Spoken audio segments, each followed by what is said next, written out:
This presentation will cover the project 21st Century Hamlet by Madison, Dickson, and Francois Gagne. The purpose of this project is for students to analyze and create a modern adaptation of Shakespeare's Hamlet. The subject area in which this project targets is English language arts at the grade 10 or secondary 4 level. Some key features of this project will be that students will be able to identify the main ideas of a text and effectively weed out the unessential. Next, students will understand the creative process and choices that occur when creating a film. So why is it they choose a certain scenery, music, costumes, etc. Next, be able to create a contemporary version while keeping the original integrity of a text or play. Students are given a lot of artistic freedom in this project. However, they must ensure to keep original to the play's plot. And finally, understand the limits of different mediums. So what is it that film allows us to do and that literature omits to do? So some activities leading up to our project are students will be asked to read Shakespeare's Macbeth, and then after, as a class, we'll go over the elements that are worthy of analysis when translating a play into a movie, so the themes, tone, genre, level of language, setting, and plot of a play. Students will be presented with different movie adaptations of Macbeth's first scenes, ranging from contemporary to more classical adaptations. This is with the idea in mind for them to acknowledge the ways in which a play can be adapted and what is adapted. So on that same note, as a class, we'll go over the formal, more so technical elements of these adaptations. So really, what is it that, the camera shots, the music, the costumes add, and then we'll discuss, how those elements add tone, atmosphere to the themes, etc. And then as a class, we will read Shakespeare's Hamlet so that while completing this assignment, it is not their first engagement with the text. So now that we've talked about the activities leading up to our project, I would like to talk about the assignment in itself. So our project will be in teams of 3. Students will get to choose their own teams, and they will be asked to choose one scene from Hamlet and adapt it into a movie. So in this assignment, students will be asked to create a blog page discussing elements that are relevant to their movie adaptation. So they're going to get to choose from a range of concepts, which includes themes, tone, genre, level of language, setting, and plot of play. Additionally, a justification of their production choices will be posted on the WordPress blog, which will basically explain, for instance, why they chose a specific music to create tone and theme. Also, to make sure that everyone is aware of the expectations related to this project, we decided to create a bunch of examples of the different parts of this project. So we created an example blog that can be found at www.hamletexample.wordpress.com that basically showcases an example for students to refer to throughout their process. So also as part of the assignment, students will have to provide a modern script and indicate what scene they have written. So this script will not only be to make sure that students have planned out their video, but we also want students to become familiar with the codes and conventions of script writing. So we will ask students to write in Courier font and 12-point size. Also, on the WordPress blog, you could find an example of a script that we will provide for students to refer to if needed.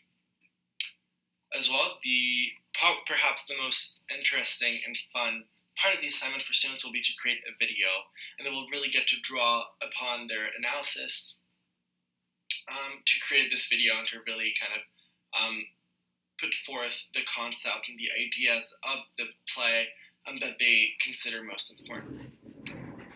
Once again, we'll provide students with an example of a movie adaptation that we have created, which will be a good tool for them to refer to throughout the creation process.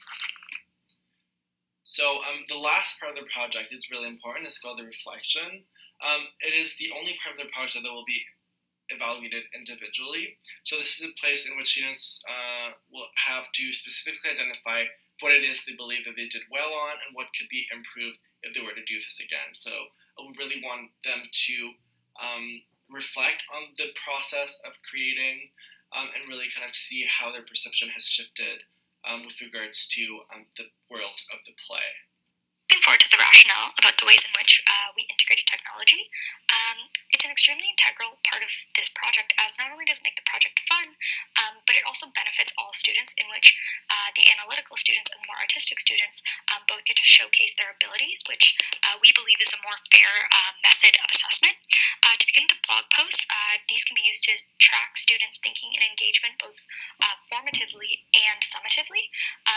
Additionally, students with learning disabilities have an equal chance for success, and this is extremely important as we understand in the educational community how many students are affected by learning disabilities, and how essay writing by hand doesn't really benefit these students, and they aren't given equal opportunity for success. This way, students are able to talk into a microphone, and a computer can type it out for them and then read it back. So that's really amazing. Next is the film. Of course, for the more artistic students, they get to film a scene and then use an editing software of their choice, special effects, cuts, etc. So when it comes to the theory that informed our project, we have the student-centered or constructivist approach, which basically helped us steer away from the typical model of the teacher passing on knowledge to students. So what we wanted to do is to really show students how to use information, how to think independently, to create independently with the resources that they have at their disposition. Next, we have the discovery-based learning by Robler and Stewart, which is basically based upon the fact that students get to play around with concepts that they're maybe not familiar with, and to make this a little bit more playful and to really focus on the interest of students and to let students kind of explore it at their own pace. We then have the hands-on approach from John Dewey. Obviously, our project is very much hands-on. It was really important to us, considering the complexity of Shakespeare's world and language. It was really important that students were able to truly play with these concepts and to translate them into the modern world to enhance their understanding of these different concepts. Then we have the universal design for learning, which basically suggests that in order for learning to be meaningful and efficient, you need to have multiple means of expression, representation, and engagement.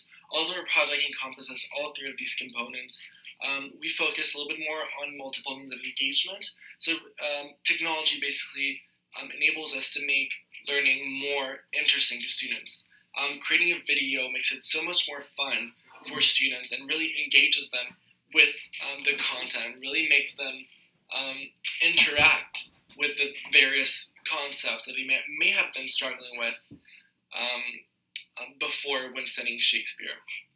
And finally, we have learning through feedback, which is enabled by the blog, the WordPress blog. So basically what it allows teachers is to give consistent and regular feedback on students' work, and basically to be able to track their progression to make sure that everyone is on the right track. So this is overall what our project is about. I hope you appreciated it.